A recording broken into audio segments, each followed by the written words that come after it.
Para muhibbin rahimakumullah, Al-Hadithul Ishrun, hadis yang ke-20 dari 40 hadis. An Abi Mas'udin Uqbah bin Amrin Al-Ansari Al-Badri radhiyallahu anhu qala qala Rasulullah sallallahu alaihi wasallam, inna mimma adrakan nasu min kalamin nubuwwatil ula idza lam tastahi fasna ma syi'ta, rawahul Bukhari. Dari Abi Mas'ud Uqbah bin Amr Al-Ansari Al-Badri radhiyallahu anhu, berkata beliau, bersabda Rasulullah sallallahu alaihi wasallam, sesungguhnya sebagian yang memperdapati oleh manusia dari perkataan kenabian yang dahulu.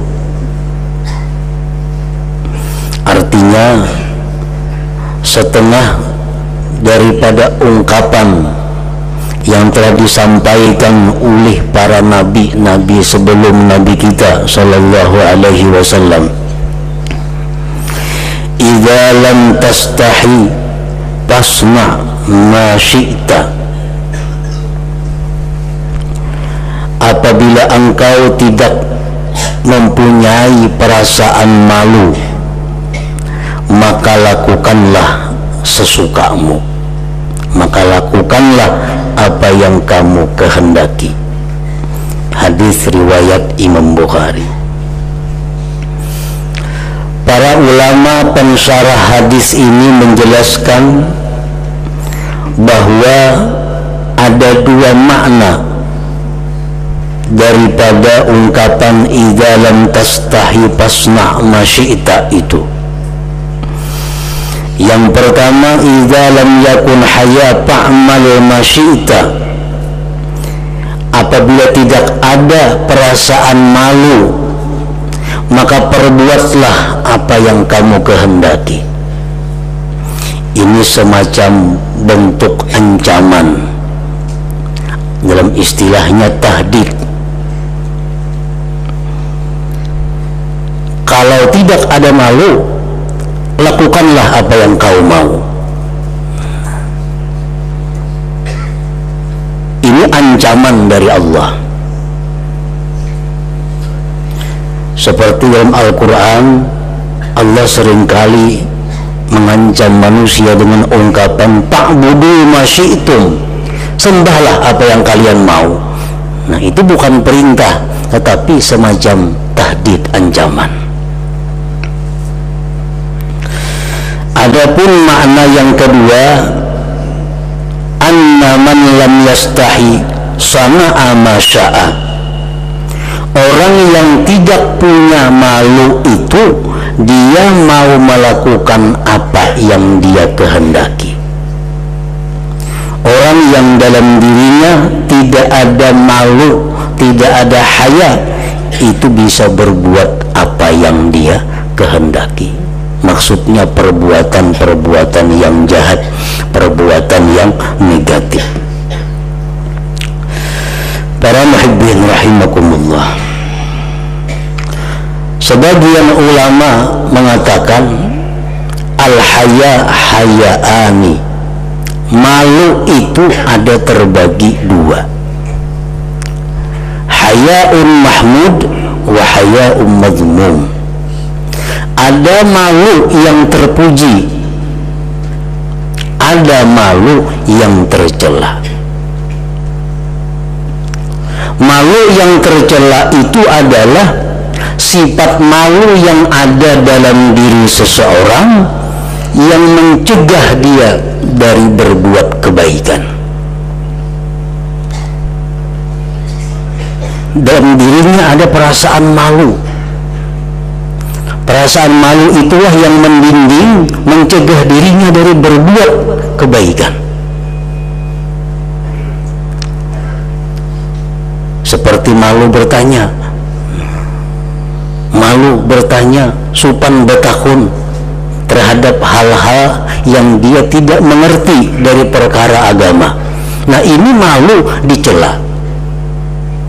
Kada paham apakah maksudnya itu betakun supan. Nah supan ini yang tercela.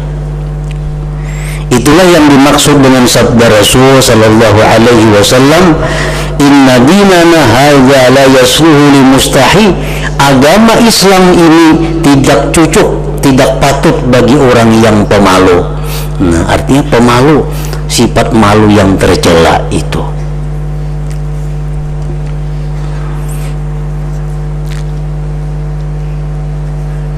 Dalam hal menghilangkan kebuduhan dalam diri kita, hendaknya kita buang jauh-jauh perasaan malu itu, karena itu malu yang tercela, bukan malu yang terpuji. Seorang perempuan dari Ansar datang kepada Rasulullah sallallahu alaihi wasallam. Perempuan itu bernama Ummu Sulaim. Datang kepada Rasulullah, dia berkata, hal 'alal mar'ati min ghuslin idzah talamat. Wahai Rasulullah, adakah perempuan itu wajib mandi andai kata dia bermimpi? Nah ini pertanyaan, sebenarnya pertanyaan yang bikin malu, tetapi ini perlu ditanyakan karena masalah hukum agama. Ummu Sulaim bertanya kepada Rasulullah, adakah wajib perempuan itu mandi jikalau dia bermimpi? Berkata Rasul, na'am, ya, iza ra'atil ma, apabila dia melihat ada air maninya. Apa yang dilakukan oleh Ummu Sulaim ini dipuji oleh Siti Aisyah radhiyallahu anha. Apa kata Siti Aisyah? Ni'man nisa'ul ansar lam yamna'hunnal haya ayyas'alna an amri diniha. Sebaik-baik perempuan kabilah Ansar tidaklah mencegah akan mereka perasaan malu daripada bertanya tentang masalah agama mereka.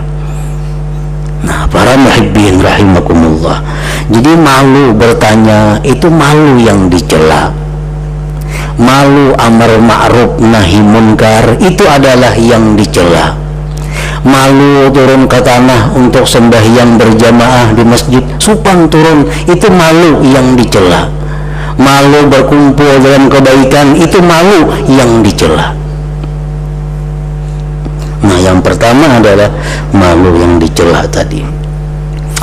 Dan yang kedua, malu yang terpuji.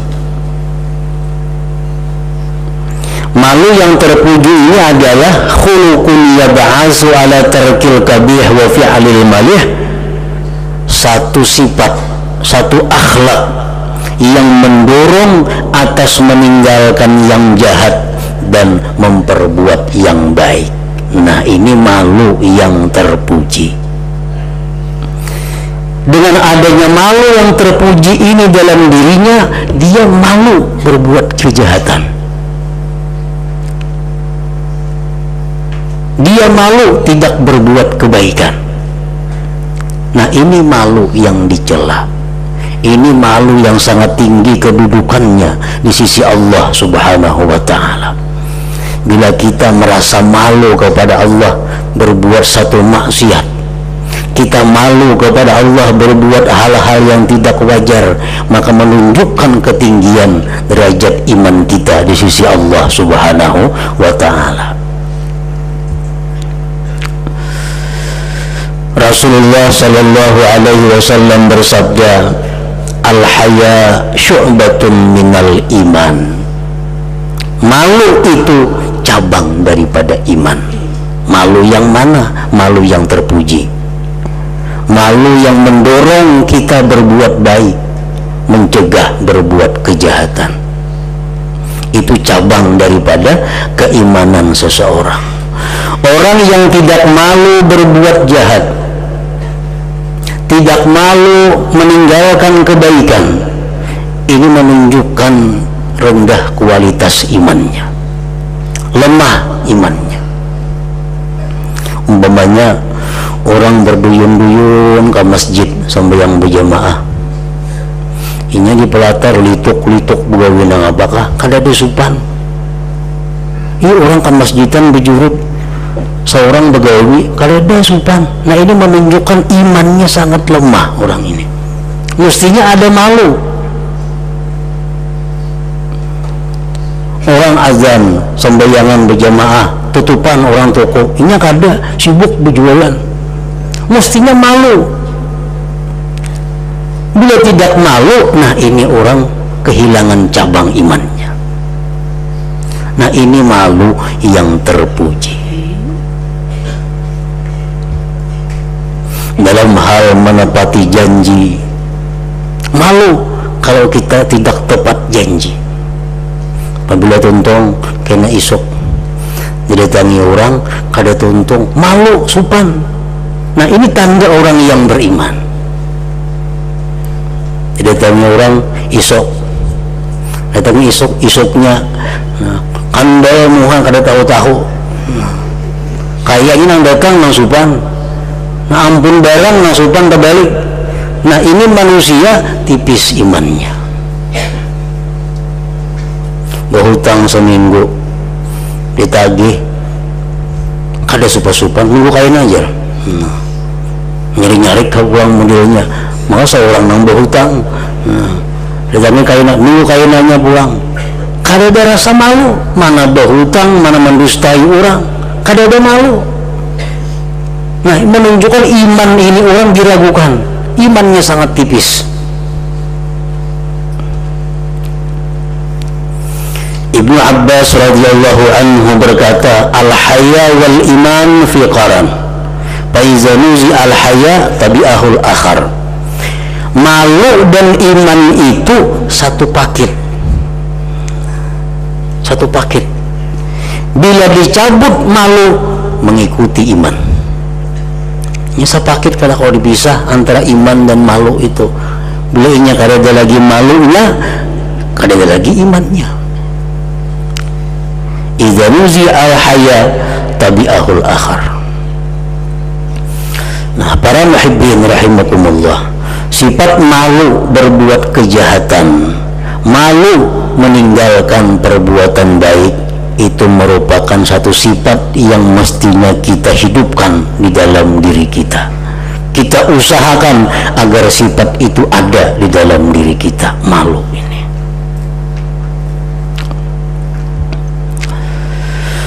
Kana sallallahu alaihi wasallam ashadda hayaan min al-bikri fi khidriha.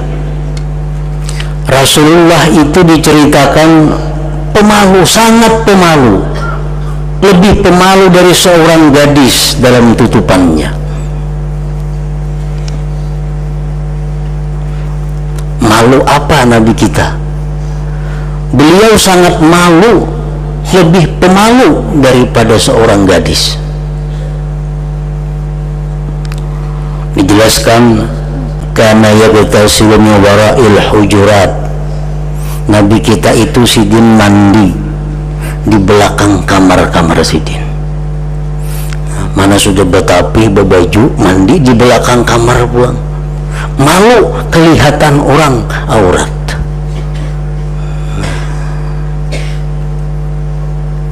Orang-orang yang malu auratnya itu dilihat oleh orang yang tidak berhak melihatnya, ini menunjukkan kualitas imannya.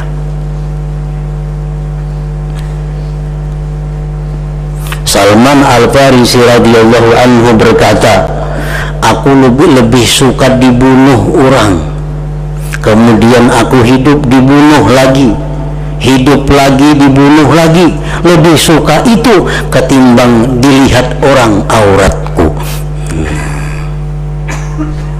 Itu bagaimana kita bayangkan kualitas malunya Salman Al-Farisi ini. Dalam tubuh kita ada aurat. Aurat itu bahasa kitanya aib. Ada paham aib, celah. Nah, artinya kada boleh dilihat orang kecuali orang-orang tertentu yang berhak untuk melihatnya. Itu aurat. Nah, orang yang membuka bebas auratnya ini orang kada punya malu. Kalau bini kita kada berakamban, bini kita kada pemalu, kada beriman. Bini kita membuka aurat keluar rumah, berarti bini kita kada pemalu, berarti kita berisi bini yang kurang imannya, karena ketiadaan malunya itu. Para muhibbin rahimakumullah, Rasulullah sallallahu alaihi wasallam bersabda, al-haya la ya'ti illa bi khair. Malu itu tidak mendatangkan melainkan kebaikan. Jadi sifat malu ini pasti mendatangkan kebaikan kepada orangnya itu. Rasulullah sallallahu alaihi wasallam bersabda lagi, istahyu minallah haqqal haya. Malulah kalian terhadap Allah sebenar-benar malu. Jadi malu itu sebenarnya adalah kepada Allah, bukan kepada manusia. Tetapi malu kepada manusia itu sebagai contoh alamat bahwa orang ini dengan manusia aja kada sopan, apalagi dengan Allah.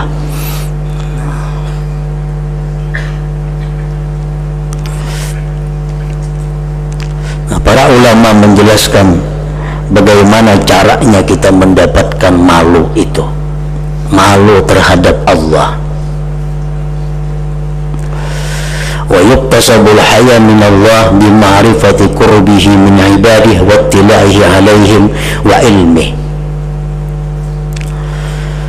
Didapat malu itu daripada Allah dengan mengenal kedekatan Allah daripada kita, melihatnya Allah atas kita, mengetahuinya Allah apa yang terjadi pada diri kita. Itu yang ditanamkan.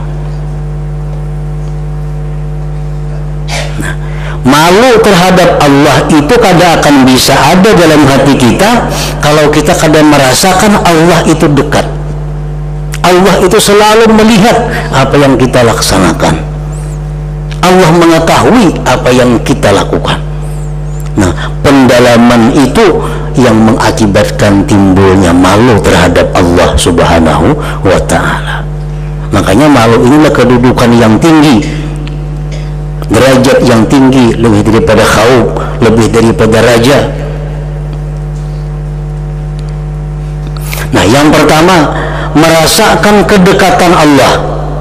Yang kedua supaya timbul malu itu adalah wa bi ihsanihi ilaihi wa taqsirihi iyyahu. Kita merasakan kebaikan Allah kepada kita dan kurangnya kita terhadap Allah. Allah setiap detik, setiap saat memberikan nikmat kepada kita, macam-macam nikmat. Tapi kita gunakan nikmat untuk maksiat. Kita gunakan nikmat untuk yang dilarang Allah. Nah, kalau kita tafakur yang demikian akan menumbuhkan haya, malu terhadap Allah Subhanahu wa ta'ala. Para aulia Allah seringkali mereka berkata, aku malu berdoa kepada Allah karena nikmat yang ini pun aku belum mampu melaksanakan dengan sebaik-baiknya kesyukurannya.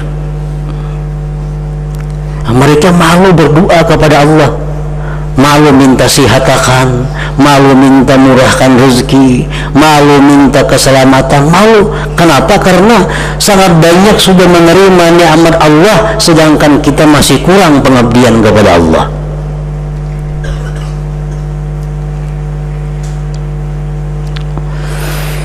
Nah, Imam Ibnu Hajar rahimahullah berkata, man istahya minan nas ayyarahu ya'ti biqabih da'ahu dhalik ila ayyakuna ashadda haya'an min rabbih wa khaliqihi azza wa jal. Barang siapa yang malu daripada manusia bahwa mereka melihat dia itu melakukan kejahatan, itu membawa kepada dia bersangatan malu terhadap Tuhannya. Nah, jadi dari manusia dahulu supan kelihatan orang terbuka aurat, Sopan kaliatan orang berbuat kejahatan, sopan kaliatan orang kada sembahyang, sopan kadang-kadang orang kada puasa. Dari sopan-sopan itu akhirnya membawa kepada malu terhadap Allah Subhanahu wa ta'ala. Para muhibbin rahimakumullah, sifat malu yang ada dalam diri kita itu merupakan binting diri, kehormatan diri, sehingga diri kita dilindungi oleh Allah, dilindungi oleh agama daripada digunjing, dicela orang. Kalau kita ada punya sifat malu, maka orang dilarang menggibah kita. Tidak boleh orang lain menggunjing kita selama kita ada punya sifat malu di dalam diri kita. Tapi kalau sudah sifat malu itu kita lemparkan, sifat malu sudah kita buang, maka kehormatan kita menjadi perai. Artinya orang-orang dibolehkan menggunjing kita, menggibah kita. Rasulullah SAW bersabda, man alqa jilbabal haya an wajhihi fala ghibatalahu. Orang-orang yang membuang malunya, maka orang itu tidak mengapa digibah baginya. Contohnya minum arak, itu satu kemaksiatan. Kalau ingin beriman mestinya malu ketahuan orang, kelihatan orang minum arak. Ada ini sudah hilang malu, di warung, di tengah jalan, nah minum arak, berarti ini orang sudah membuang malunya. Nah orang ini boleh kita gibah, boleh digunjing sebagai orang yang peminum arak. Oh si anu itu peminum, kada berdosa kita. Kenapa? Karena dia sudah membuang malunya. Perempuan-perempuan yang membuka aurat, kesana kemari membuka aurat, itu orang yang sudah membuang malunya, membuang imannya. Maka perempuan ini halal untuk digibah, bahwa itu perempuan yang tidak ifah, perempuan yang tidak bisa menjaga kehormatan dirinya.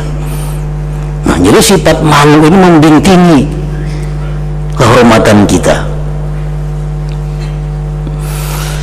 Al-Imam Al-Hasan Al-Basri berkata, salah satu maghibata lahum sahibul hawa wal fasiqul mu'lin bifiski wal imamul jair. Ada 3 kelompok manusia yang tidak mengapa menggibah mereka. Satu, orang yang dikendalikan hidupnya oleh hawa nafsunya. Yang kedua, orang fasik yang menzahirkan dengan kefasikannya. Yang ketiga, pemimpin yang zalim, pejabat yang zalim. Gibah, ada apa-apa? Wah, itu korupsi, ada apa-apa? Kalau bujuran korupsi.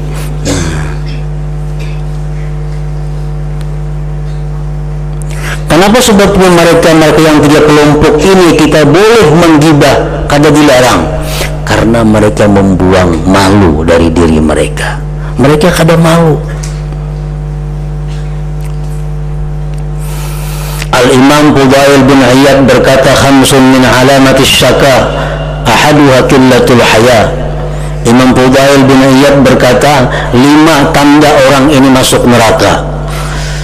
Pertama, qillatul haya, orang ini sedikit punya malu. Nah, kada pemalu, ini tanda orang ahli neraka. Berbuat maksiat kada malu, melanggar nang haram kada malu, orang berbuat baik inya kada sopan. Nah, orang sambuan bagus inya kada ada rasa malu. Nah ini sesuai dengan disabdakan Rasulullah sallallahu alaihi wasallam, "Idza aradallahu bi'abdin halakan naza'a minhul haya." Kata Rasulullah, bila Allah menghendaki seorang hamba itu binasa, celaka, pertama Allah cabut daripada orang itu sifat malu. Ini tanda-tanda orang yang dikehendaki Allah ahli neraka. Pertama, dicabut Tuhan dulu malu dalam dirinya. Nah ini kada sopan lagi melakukan maksiat. idza naza'a minhul haya lam talqa illa makitan mumaqqata. Bila sudah Allah cabut daripadanya sifat malu, tidak kau jumpai itu orang melainkan dimurkai Allah. Ini sudah orang yang dimurkai Allah. Orang yang kada punya rasa malu itu orang yang sudah dimurkai Allah. Fa idza kana makitan mumaqqata naza'a minhul amanah. Bila orang itu sudah dimurkai Allah, Allah cabut amanah dalam dirinya. Nah, orang ini kada kau lagi dipercaya, kada kau lagi diinjami, kada kau lagi dihutangi, kada kau lagi dititipi, kada kau lagi diangkat jadi pegawai, kada kau lagi. Karena Allah cabut amanah dalam dirinya. Falam talqah illa khainan mukhawwana, tidak kau jumpai dia melainkan sebagai orang yang khianat. Fa idza kana khainan mukhawwana naza minhu rahmah. Bila orang itu sudah menjadi khianat, Allah cabut daripadanya sifat kasih sayang. Nah, bila sudah mulai khianat, orang ini kada lagi sayang kepada sesama, bisa membunuh, bisa merampok, bisa menyakiti dan sebagainya. Fa idza kana khainan mahuna naza'a minhu rahmah falam talqa illa fazzan ghaliza. Fa idza kana fazzan ghaliza, bila orang itu sudah keras dan kasar, sifat rahmat dicabut Allah dari dirinya, orang ini kasar, Allah cabut daripada dia ribqatal iman min unuqi, tali iman dari lehernya. Fa idza naza'a minhu ribqatal iman min unuqi, bila Allah cabut daripada dia tali iman dari lehernya, lam talqah illa syaitanan la'inan mula'anah, tidak kau jumpai dia melainkan seorang syaitan yang terkutuk. Nah, jadi berasal dari malu. Dahulu kita malu kada sembahyang, malu kada sembahyang. Wah, ini kan rupanya kada sultan lagi. Nah, ini tanda kebinasaan kita. Dahulu malu kada kalanggar, kada ke masjid, kada sembahyang berjamaah. Wah, ini kan apakah ampih supan asa biasa saja. Pertanda itu sifat malu mulai diangkat Allah, dan ujung-ujungnya akan jadi syaitan yang terkutuk.